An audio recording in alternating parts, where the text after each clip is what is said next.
Bismillahirrahmanirrahim. Assalamualaikum warahmatullahi wabarakatuh. Waalaikumsalam warahmatullahi wabarakatuh. Innal hamdalillah nahmaduhu wa nasta'inu wa nastaghfiruh wa na'udzu billahi min syururi anfusina wa min sayyiati a'malina may yahdihillahu fala mudhillalah wa may yudhlilhu fala hadiyalah. Pemirsa channel SPBRS yang dirahmati oleh Allah, pada kesempatan kali ini kami mengajak Anda semua untuk menyimak pernyataan sikap dari silaturahmi pekerja buruh rindu surga menyikapi RKUHP bersama saya Widianto. Pemirsa, RKUHP sedang disorot publik. Pasalnya RKUHP merupakan produk regulasi yang ditunggu karena hukum positif tentang pelanggaran pidana masih merupakan produk kolonial. Meskipun dilakukan perubahan, namun tidak semua pasal dalam RKUHP ini dibongkar atau diubah. Dalam draft RKUHP terdapat pasal-pasal kontroversial yang dinilai akan mengancam kebebasan berpendapat dan kritik masyarakat. Pemirsa, untuk mengupas masalah ini kami persilakan kepada Bung Fajar Kurniawan dari PKAD dan Bung Surokunto dari Ketua SPBRS untuk menyampaikan pernyataan sikap atau testimoni mengenai RKUHP. Kepada beliau kami persilahkan.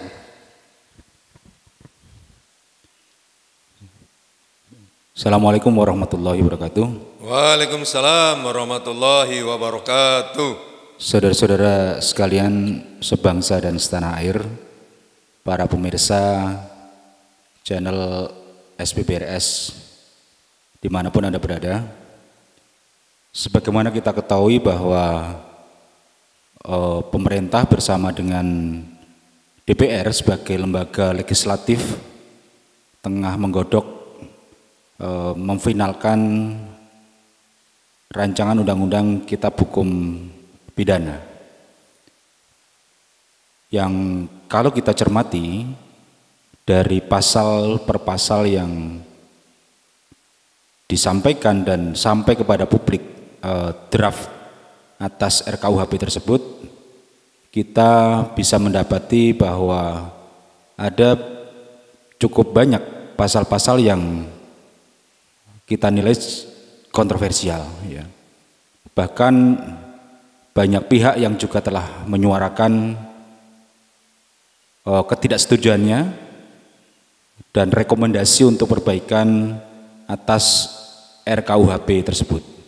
Tapi sampai hari ini saya kira pemerintah belum memberikan respon yang memadai terkait dengan masukan, usulan dan saran dari berbagai kelompok masyarakat, baik dari koalisi masyarakat sipil, dari ormas-ormas, dari para akademisi dan para aktivis hukum yang lainnya. Ada sejumlah pasal yang kami nilai ini berbahaya bagi kebebasan menyatakan pendapat, ya, karena pasal-pasal tersebut berisi ancaman terhadap warga atau masyarakat yang dituduh melakukan penghinaan dan dikhawatirkan ini yang akan kemudian menjadi pasal-pasal karet. Ada pasal-pasal yang mengatur penghinaan terhadap Presiden dan Wakil Presiden, ada pasal yang menyangkut penghinaan terhadap lembaga pemerintah, ada pasal yang mengatur terkait dengan penghinaan terhadap kekuasaan secara umum. Nah, ini saya kira kami kira yang perlu disikapi dan disadari oleh kita seluruh bangsa Indonesia bahwa kalau ini dibiarkan pasal-pasal ini lolos menjadi undang-undang, maka ini yang dikhawatirkan akan semakin mengarahkan rezim ini kepada otoritarianisme gaya baru, ya, atau neo-otoritarianisme, di mana kita sendiri juga menyadari bahwa selama ini tanpa undang-undang itu pun sendiri, ya, tanpa undang-undang KUHP itu, masyarakat juga sudah cukup banyak yang menjadi korban dari undang-undang informasi dan transaksi elektronik atau undang-undang ITE, ya. menurut catatan dari Southeast Asia Freedom of Expression Network atau SafeNet melaporkan bahwa sepanjang tahun 2008 hingga 2018 ada sekitar 35,92% pejabat negara, baik itu menteri, kepala daerah, gubernur, bupati dan wali kota maupun kepala instansi dan aparat keamanan yang melaporkan warga dengan memanfaatkan pasal-pasal yang ada di dalam Undang-Undang ITE. Termasuk banyak ulama, aktivis Islam dan aktivis-aktivis hak asasi manusia yang masuk dalam tahanan dengan tuduhan menghina pejabat atau berencana melakukan makar. Nah, saya kira ini dengan kemudian dimasukkannya pasal-pasal terkait dengan penghinaan kepada presiden, wakil presiden, penghinaan kepada lembaga pemerintahan, dan penghinaan kepada kekuasaan secara umum di dalam RKUHP ini akan semakin menambah potensi kriminalisasi yang akan dihadapi oleh masyarakat. Dan saya kira ini yang patut untuk kemudian terus kita suarakan, kita pertanyakan, dan kita tuntut untuk kemudian itu bisa dibatalkan. Yayasan Lembaga Bantuan Hukum Indonesia mencatat setidaknya ada 29 kebijakan pemerintah sejak tahun 2015 di bawah kepemimpinan Presiden Jokowi ya, yang dinilai mencerminkan tanda-tanda otoritarianisme. Kebijakannya pun bermacam-macam, ada yang terkait dengan kebijakan ekonomi negara, kebijakan atau kebebasan berpikir dan mengeluarkan pendapat, kebijakan dui fungsi pertahanan keamanan, hingga kebijakan politik yang memperlemah partai oposisi. Nah, jika kemudian RKUHP ini disahkan, kekuasaan pemerintah dan lembaga legislatif yaitu DPR kami nilai akan semakin otoriter, akan semakin sulit untuk dikritik, padahal selama ini produk undang-undang dan legislasi yang mereka buat pun sangat menzalimi rakyat dan harusnya layak untuk dikritik.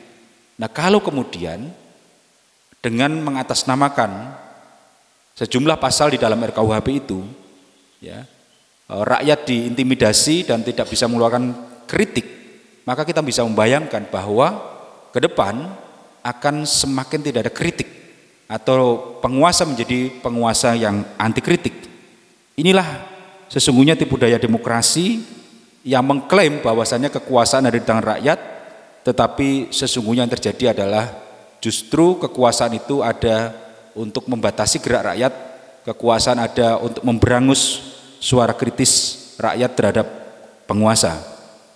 Di dalam Islam sudah jelas diajarkan bagaimana kemudian melakukan muhasabah lil hukam, atau bagaimana kemudian kita mengoreksi kesalahan atau kebijakan dari penguasa.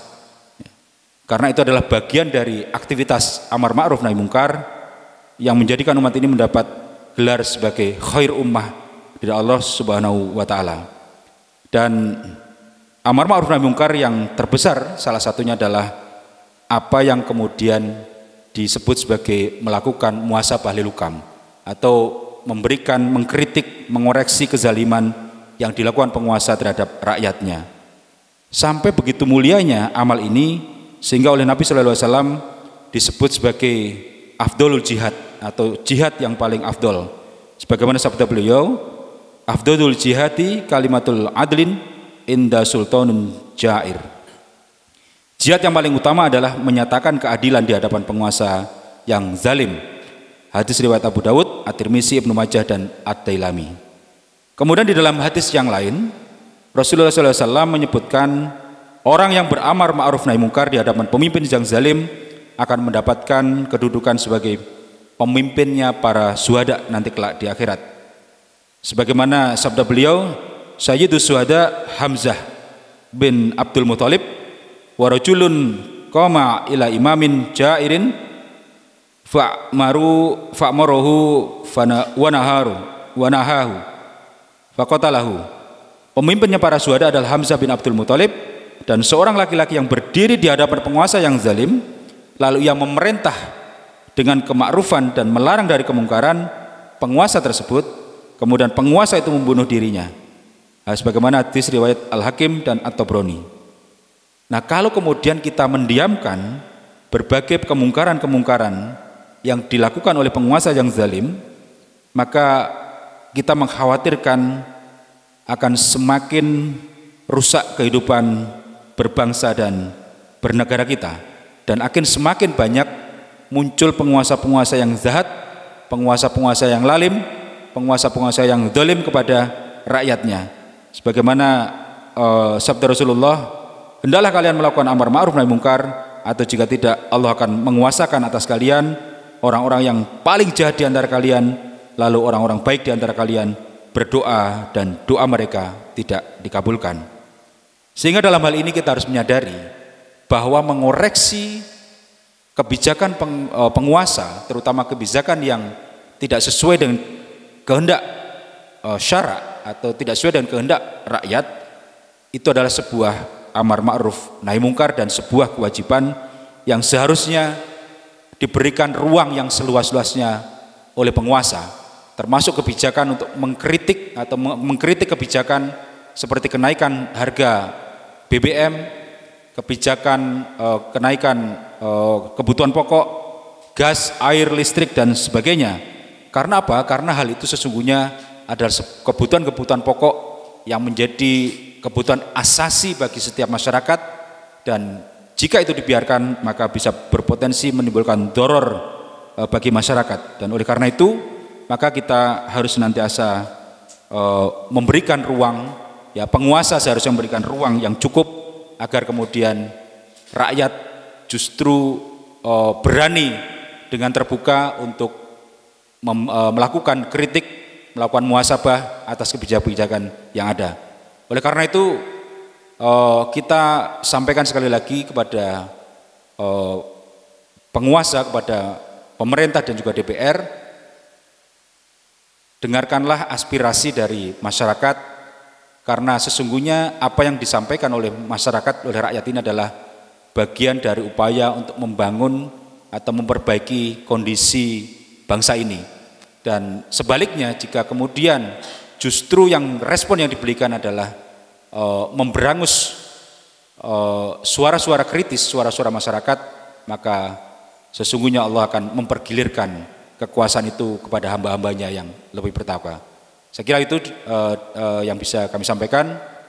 Wallahu muwaffiq ila aqwamit thoriq. Wassalamualaikum warahmatullahi wabarakatuh. Waalaikumsalam warahmatullahi wabarakatuh.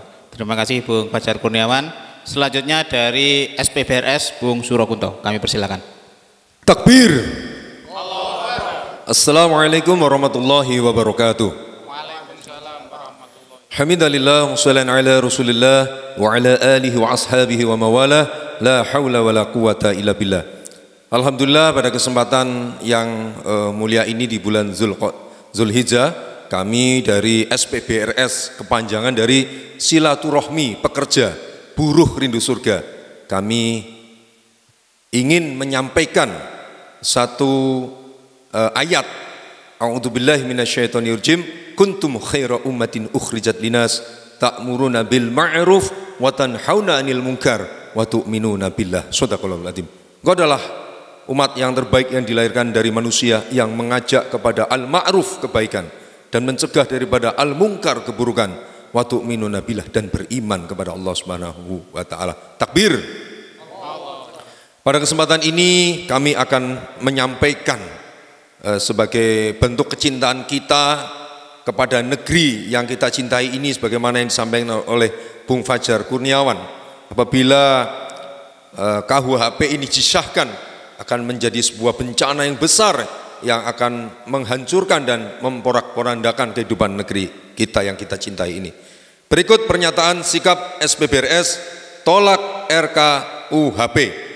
Publik luas saat ini menuntut pemerintah agar menarik draft revisi Undang-Undang KUHP dan membahasnya kembali dengan berbasis pada data dan pendekatan lintas disiplin dengan melibatkan berbagai pihak.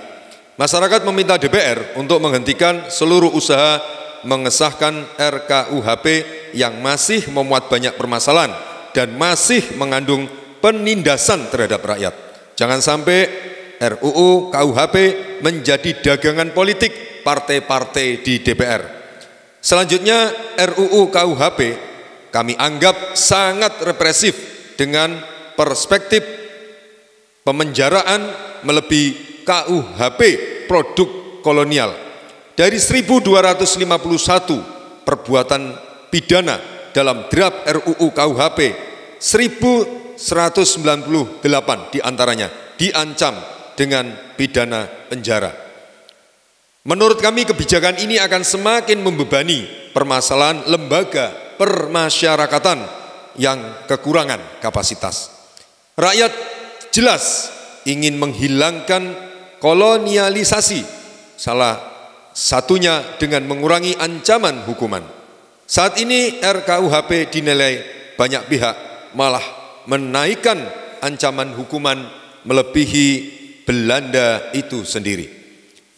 Misalnya pasal penghinaan presiden yang ancaman hukumannya naik 1 tahun dari 4 tahun penjara menjadi 5 tahun yang bisa membuat pelakunya langsung ditahan. Kami juga berpendapat RUU KUHP mengancam kebebasan berekspresi dan memberangus suara kritis masyarakat termasuk elemen buruh. Salah satu bukti dalam hal ini adalah pasal 309 RUU KUHP perihal mengenai yaitu dalam tanda kutip berita bohong. Dalam draft RKUHP 2 Februari 2018 pasal ini berubah menjadi 285 dan pasal 328 sampai 329 perihal contempt of court, yakni dalam draft RKUHP 2 Februari 2018. Pasal ini berubah menjadi 305 huruf D. Kami menyoroti pasal 309 ayat 1 yang berbunyi setiap orang yang menyiarkan berita bohong atau pemberitahuan bohong yang mengakibatkan keonaran atau kerusuhan dalam masyarakat dipidana dengan pidana penjara paling lama 6 tahun atau pidana denda paling banyak kategori 3. Menurut kami, frasa mengakibatkan keonaran dalam tanda kutip pada pasal 1 tersebut berpotensi multitafsir dan sangat rentan untuk mengkriminalisasi aktivis buruh, ulama, kaum oposisi, serta wartawan yang kesehariannya mencari berita. Misalnya, multi tafsir ayat tersebut ketika ada wartawan meliput suatu kasus korupsi, lalu mewawancarai KPK dan mewawancarai narasumber lain untuk mendapatkan cover set sesuai etika jurnalistik.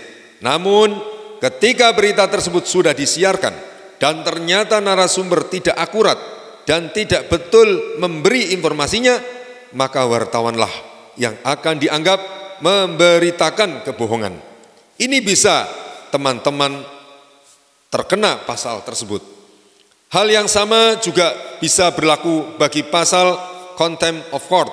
Menurut kami, ketika wartawan meliput di pengadilan, hakim atau pihak manapun bisa memperkarakan dengan alasan mempengaruhi integritas hakim karena berita yang tersiar dianggap tidak sesuai dengan yang mereka inginkan.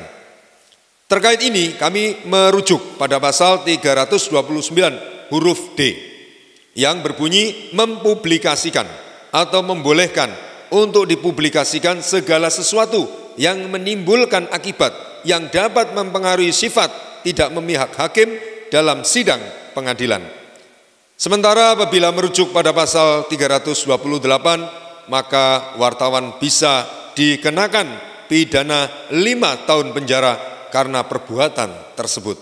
Pasal lain yang bisa membungkam kebebasan berekspresi adalah pasal 494 tentang tindak pidana pembukaan rahasia yang berbunyi setiap orang yang membuka rahasia yang wajib disimpannya karena jabatan atau profesinya, baik rahasia yang sekarang maupun yang dahulu dipidana dengan pidana penjara paling lama 2 tahun atau pidana denda paling banyak kategori 3. Kami menilai maksud rahasia di sini masih multitafsir. Sedangkan wartawan dalam melakukan wawancara kerap mendapat informasi yang bersinggungan dengan rahasia instansi tersebut, namun diungkapkan oleh narasumber secara terbuka. Jadi ketika nanti rekan-rekan wartawan mempublikasikan rahasia jabatan yang saat ini memang belum jelas apa itu rahasia jabatan yang berada di RKUHP, teman-teman bisa juga kena pasal ini. Kami juga menilai RUU KUHP masih memuat banyak pasal karet dan tidak jelas yang mendorong praktek kriminalisasi. Bukti atas hal ini adalah masuknya unsur living law atau peraturan yang hidup di masyarakat dalam RUU KUHP, yakni pasal 2 yang berbahaya itu, hukum itu tidak diinterpretasikan oleh pemangku adat, tetapi oleh KUHP, penegakan hukumnya juga oleh aparat.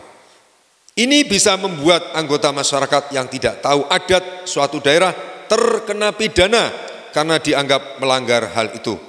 Terlebih kedepannya dalam mengaplikasikan pasal tersebut bisa diterapkan dalam bentuk perda. Menurut kami itu bisa membuat hukum pidana yang tumpang tindih. Kami menilai pemerintah tidak merespon terkait permintaan penghapusan pasal-pasal yang bertentangan dengan misi RKUHP untuk melakukan dekolonialisasi pasal-pasal kolonial seperti penghinaan presiden, penguasa umum, lembaga negara, sampai dengan larangan unjuk rasa yang bahkan tak ada lagi di KUHP Belanda, masih ingin dipertahankan. Oleh karena itu, mengingat isu-isu krusial dalam RKUHP yang begitu banyak namun disimplifikasi pada 14 isu krusial versi pemerintah serta ketidakjelasan durasi waktu dan target pembahasan RKUHP. Terakhir, pasal 218 hingga pasal 220 RKUHP tahun 2019 menyebutkan kalimat dalam tanda kutip penyerangan kehormatan, harkat dan martabat presiden dan wakil presiden merupakan tindak pidana dalam tanda kutip. Selanjutnya pasal 354 draft RKUHP 2019 ditujukan kepada pengguna media sosial. Dikatakan bahwa setiap orang yang menyiarkan, mempertunjukkan atau menempelkan tulisan atau gambar atau memperdengarkan rekaman atau menyebarluaskan melalui sarana teknologi informasi yang berisi penghinaan terhadap kekuasaan umum atau lembaga negara dengan maksud agar isi penghinaan tersebut diketahui atau lebih diketahui oleh umum, dipidana dengan pidana penjara paling lama 2 tahun. Ketentuan pasal dimaksud sejatinya mengandung frasa dalam tanda kutip karet yang penafsirannya dapat ditarik kemana-mana sesuai selera kekuasaan. Dampaknya para pegiat sosial yang khas dengan kebijakan penguasa terancam dijebloskan ke bui gegara kalimat kritis para pegiat sosial itu. Ditafsirkan para elit kekuasaan sebagai bentuk penghinaan kepada lembaga negara. Disinilah problematika pasal penghinaan terhadap kepala negara dan lembaga negara. Tidak memberikan batasan, yaitu demarkasi yang jelas antara niat penghinaan dan niat sekedar kritis terhadap kebijakan pemerintah yang tidak berpihak kepada rakyat. Bila sejumlah ketentuan pasal dalam RKUHP terutama pasal penghinaan kepada negara tetap dipertahankan, besar kemungkinan negara sedang menjustifikasi pemerintah represif atau otoritarianisme baru, mengulang gaya pemerintah zaman kolonialisme dahulu. Suara-suara kritis akan dibungkam atas nama hegemoni kekuasaan, terutama suara para elit dakwah Islam yang menyuarakan kebenaran Islam demi perbaikan negeri takbir. Ini akan turut mengalami nasib harus meringkuk di bawah intimidasi kekuasaan. Padahal sejatinya menyampaikan dakwah Islam merupakan kewajiban bagi setiap muslim. Pembungkaman dakwah Islam sama saja dengan memadamkan cahaya Islam. Takbir. Sidoarjo 17 Juli 2022. Ketua SPBRS Surakunto B. Demikian ihdinas siratal mustaqim. Assalamualaikum warahmatullahi wabarakatuh. Wabarakatuh. Baik, pemirsa channel SPBRS. Demikian tadi pernyataan sikap dari PKAD dan SPBRS. Dengan selesainya pernyataan dari kedua instansi tersebut, sampailah kita di penghujung acara. Semoga Anda mendapatkan manfaat dari acara kita tadi. Sampai bertemu lagi di channel yang sama dan dengan agenda selanjutnya. Demikian dari saya. Jangan lupa klik subscribe, like, dan juga klik tombol lonceng. Wassalamualaikum warahmatullahi wabarakatuh. Waalaikumsalam warahmatullahi wabarakatuh.